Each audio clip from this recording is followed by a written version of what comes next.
Hey Dragon Slayers, today's video is about eating grilled meat doesn't cause cancer, part 2. Don't forget to like and subscribe because it really helps the channel out. Let's get started. So let's take a look at what the research has to say on this topic. The World Health Organization has proclaimed that certain compounds in grilled meat lead directly to cancer. They have based this opinion on the results of epidemiological observation research studies that seem to show a correlation between these compounds and cancer of various forms. Remember, though, that this type of research can show a correlation, but it can never prove causation.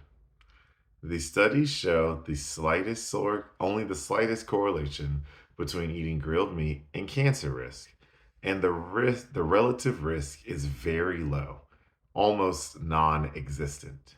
The same style of studies were used to show the link between smoking and lung cancer, but with a big difference. The studies on smoking and cancer showed a very high correlation with a very high relative risk.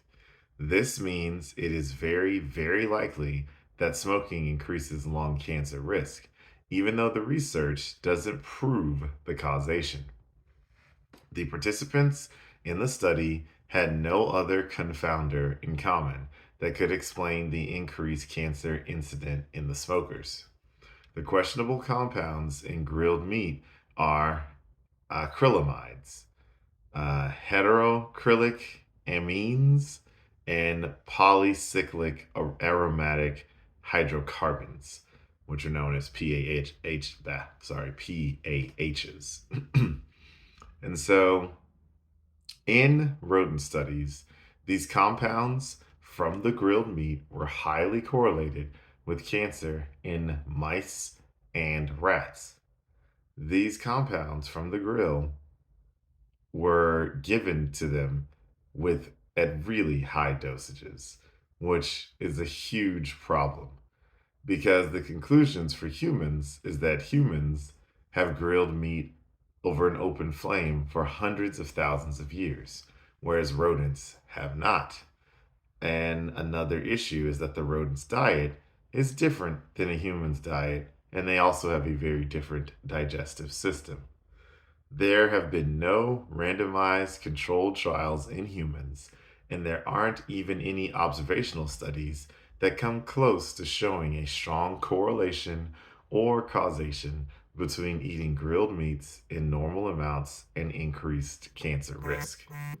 So, the key takeaway message to all of this is that rats and mice in the wild eat berries, bugs, grain, and sometimes raw meat. They never eat grilled meat, and they never have. To feed them high levels of compounds produced by grilled meats is sure to upset their system because it's not in their ancestral food list.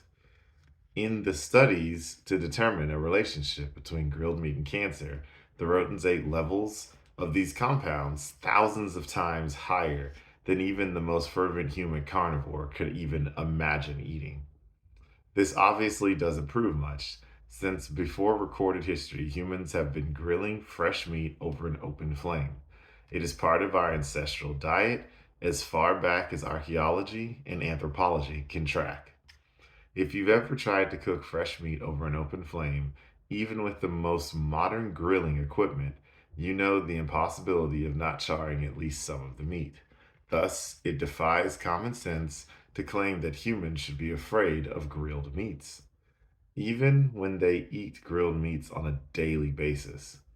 Two of the compounds in grilled meat that we're supposed to be afraid of are the HCAs and the PAHs, and they do cause incidence of cancer when consumed at thousands of times the normal level.